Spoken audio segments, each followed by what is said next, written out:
Everyone, this is Gable Vlogs, a Filipino actor based here in Saudi Arabia, and welcome back to my channel. Agad-agad gawa natin ng reaction video, ang Barda compilation. So without further ado, let's start this reaction video. Atake, go! Surgery. Ay, ano to? Cosmetic Sorry. Are you open to cosmetic surgery? Not that you need it, no, pero what's your take on cosmetic surgery?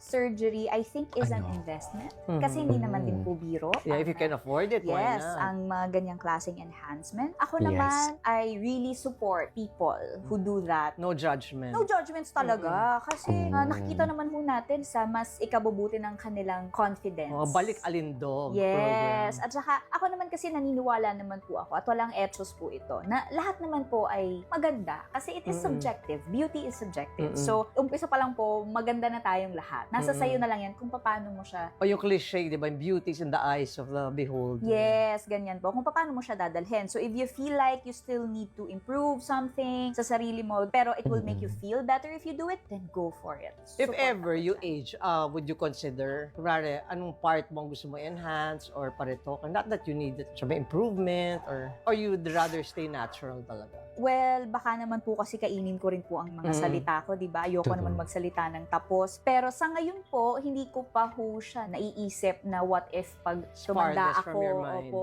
gagawin ko ba siya? Kasi parang hindi nga rin ako ganun ka-vain to think about it na malayo pa naman in the future. Siguro, well, pag nandun na po tayo, mamalaman. Pero kasi, Pero parang hindi naman eh.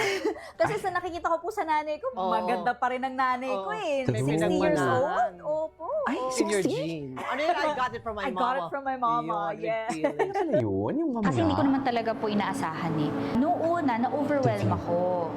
To the point na ito yung- kinailangan kong puntahan ng kapatid ko sa Chicago. Kasi parang para sa akin masyadong naging overwhelming. Parang nakakalunod masyado. I mean, I really liked the attention, the recognition. Pero syempre kasabay nun yung masyadong lahat parang naging critique. Oo, Diba? siyempre. Parang kahit hindi na sa pag-arte, yung personal mong buhay, parang tinuturuan ka nila paano ka mabuhay. Oo. Yung ganon, just because nakilala nila ako sa Maria Clara at Clara, yung ganon. So parang sa akin, nalunod ako for a time. So I had to leave, nagbakasyon ako sa kapatid ko sa Amerika, kasama ng mga pamangkin ko. Just Sabi mo yung nalunod, what was it? Parang sleepless nights, may No anxiety? no naman sleepless nights. But like, hindi naman sobrang tagal. Pero I've been in the industry for 15 years. Tapos parang, nagkakaroon ako ng highs and lows, career rise, hindi ba? Pero nung high times ko dati, hindi naman ganitong level. Masaya. Hindi ganito na nangihimasok sa personal na buhay. Ibang level na kasi Yes, ngayon yes, yes. Oo, lalo na with social media, di ba? Parang lahat, they all have the power to say what they want. Na parang, Exactly. teka lang, di nyo naman ako kilala, di ba? So yun lang naman. And then, sobrang therapeutic sa akin nung trip na yun. Kasi pagbalik ko, pare-parehas pa rin naman yung sinasabi sa akin. Pare-parehas pa rin naman yung tingin ng mga tao sa akin. Dear, nakaka-toxic din kaya. Mas na yung paghinga Lalo ko, sa mga naging sikat. parang mas Diba? Yes, ma'am. Ganun, yun talagang mas gumaan yung loob ko. Mas parang bumalik ako doon sa mindset na gusto mo to, pangarap mong ma-recognize. Siyempre, hindi naman sa lahat ng pagkakataon, maganda ang nangyayari sa'yo. Siyempre, kung may recognition, merong konting... May kasama yan, part and Oo. parcel. Yeah. So, in-embrace ko na lang din. Parang naging Luis Listens kung ikaw yung nagsasalita. Wait lang. Gusto ko lang itong panoorin. Sandali lang, ha? Ayoko makita ng asawa ko ang kauna-unahang walkout ko. Ano ang pakiramdam na Kauna-unahang kaharap mo walkout? yun ang pinakagwapo sa lahat ng istasyon? Sobrang ibang klase talaga yung course. Yung pagkakasabi mo ng force parang kasha kunin. Talagang makikita po talaga natin ang isang Luis Manzano, no filter. Sa GMA ba, pinag-uusapan ako na parang, ay mga kapuso, ang gwapo nung kapamilyang si Lu. Sobra. Ay, mukha mo. Kaya sinikret ko to eh. pinag-uusapan Kasi ako. maraming talagang sisingit talaga dito. Na sobrang secret nga, may memo ka na dito.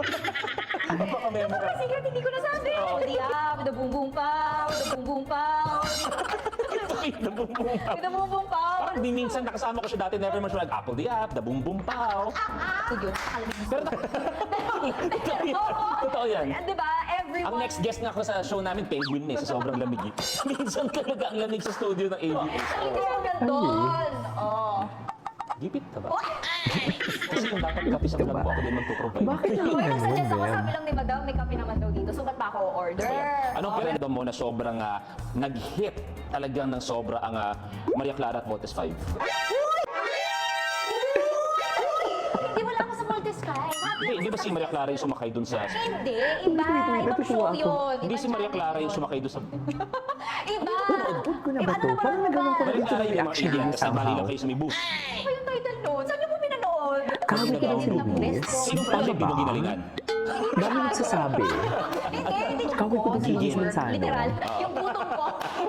Kailangan mapunan. Kasi pagkakasabi mo, parang dinidiim sa akin sa Amerika. Tingin mo, hindi pa ako nakakapuntang Amerika. Sa America talaga.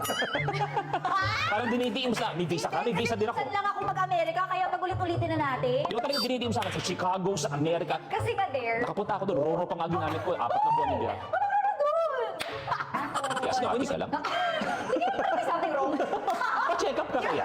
Pa-x-ray ka. Baka may TB ka. Hirap talaga maging maganda. As in, sabi ko talaga. Uy! Sabi ko talaga, guys. Hindi ko tao lang din ako. Naiinis ako sa'yo! Nanggigigil ako sa'yo! Salamat ka nandyan, tatay mo! Hindi ko alam. So, makatrabaho? Siguro. Manzano talaga. Barbie, may pila. May pila ka. Barbie, may pila. Eto, swerte ka, nakalusot ka lang ngayon. Barbie, may pila. Hindi nakapunta. Hindi mo kaya. Hindi nag-cancel. May nag-cancel, Thank you po swerte sa ka. nag-cancel. Oo, pero may pila ka. Yung isa, yung in-interview ko ng isang araw, kausap ko siya, 18 years old siya, 13 pa lang pumila na siya. So mag-thank you ka man ba? Grabe po kayo. Thank you po.